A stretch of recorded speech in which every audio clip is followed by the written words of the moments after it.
Welcome to Playfully Orange, our conversation about arts and culture here in Central Florida. My guest today is Scott Taylor, filmmaker. Welcome, Scott. Thank you, sir. Very happy to be on. You are a filmmaker, and I know recently have done a film about the Orlando Philharmonic, and you have said you love working with the arts. Tell me a little bit about how you got started with that. Well, I got started actually in 1952 when at Christmas I got this camera. It's a Brownie Hawkeye, and takes great pictures. And that was my start on a lifelong enjoyment of photography. And I used to love those bulbs. Once they had been flashed, you could crunch them and make a little rattle out of them. You could, very, very nice. And they made that sound like, I don't know, like something frying in a pan when they first exploded. All right. So you got started from when you were little, and you always have been in this trajectory of being a photographer. Yes, sir. My trajectory as a photographer wouldn't have put food on the table when I became an adult. So I had to do some other things, and I have another thing to show you. My first important job was financing airlines in the United States. I had a job that I loved at Chase Manhattan Bank in New York, and worked on financing airlines. Was actually on the ground floor of FedEx when it was first born back in the 70s. So I had a career in financing at the time I was at Chase Manhattan Bank. That transitioned into a company of my own as a corporate communications business. A lot to do about the form of art, of presenting things to people, and then later on wound up being an orchid nursery owner here in Central Florida, a large wholesale orchid nursery, and all of those things, but at the same time, always loving photography. Is the orchid nursery what brought you to Florida? It actually, you're absolutely that it is what brought us to Florida, where we lived in New York. The taxes where we lived were becoming confiscatory, and the weather was not really to my liking. We're talking about the early to mid 90s, and so weather and taxes drove us to Florida, as I imagine many others. One of the main attractions of this great place to live. And then eventually, have you been able to make photography your more than just a hobby kind of thing? Never made it. My personal photography never made a nickel on it.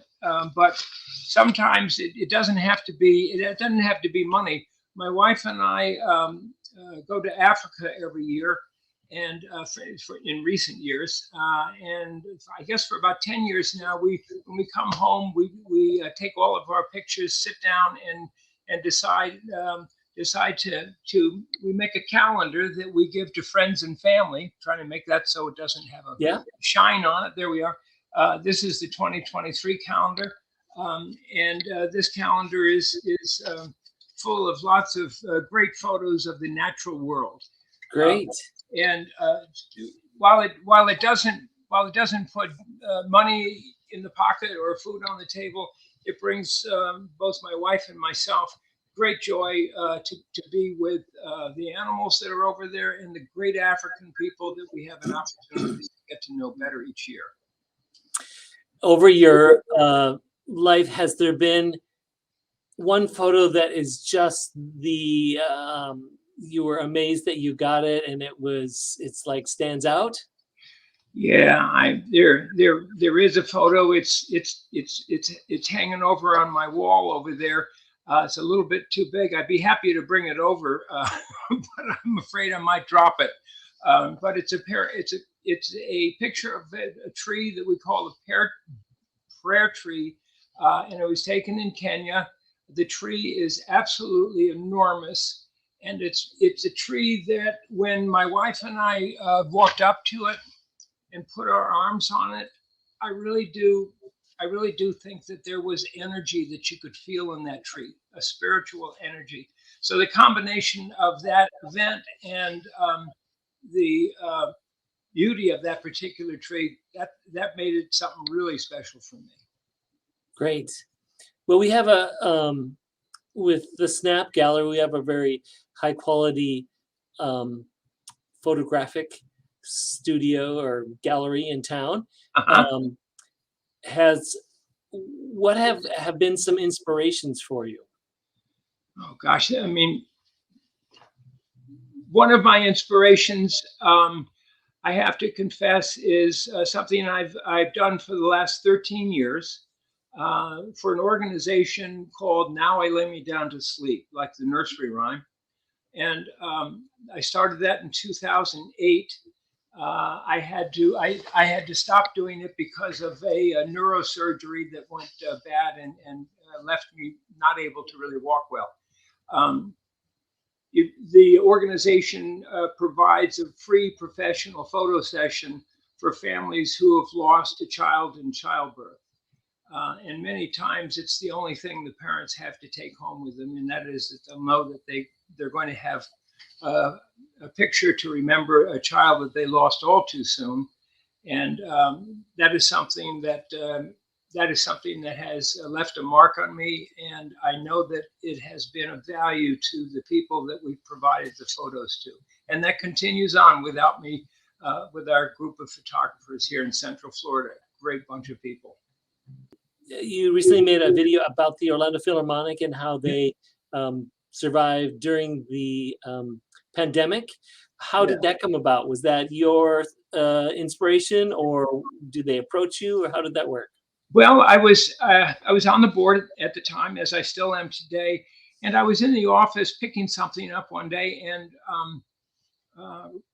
I always walk around the offices there just to say hello to everybody. And I came upon a group who were talking about the Young People's Concert, YPC. And this is something that's been going on for many, many years.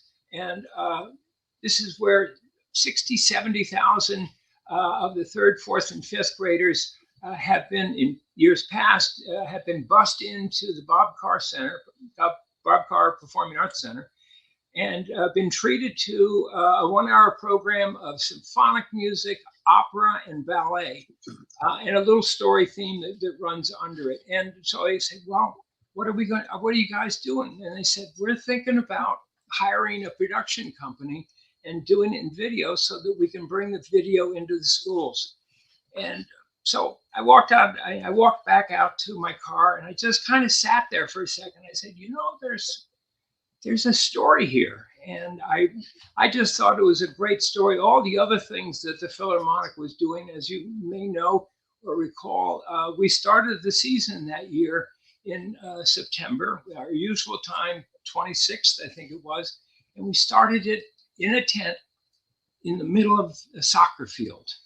And if that isn't finding a place where you can socially distance and have a clean atmosphere, I don't know what is. And I just thought it was a great story. Yes, it was my idea, and so later on that season I started doing video interviews, which are the meat of the production. Great. You mentioned those young people concerts, and I don't know if anyone has driven by the Dr. Phillips Center when one of those is going on. The 3 lanes of Magnolia are packed, buses bumper to bumper to bumper to bumper. The entire block is 3 buses wide, packed. Plus there's some on the Anderson lane and maybe on the South Street lane as well. It's a very interesting thing to see, like, whoa, they're packing in the buses. Yeah, it looks like a school bus parking lot, doesn't it? Yes. It does. Well, and there's going to be a public showing of that film? Yes, on March 23rd at the Plaza Live.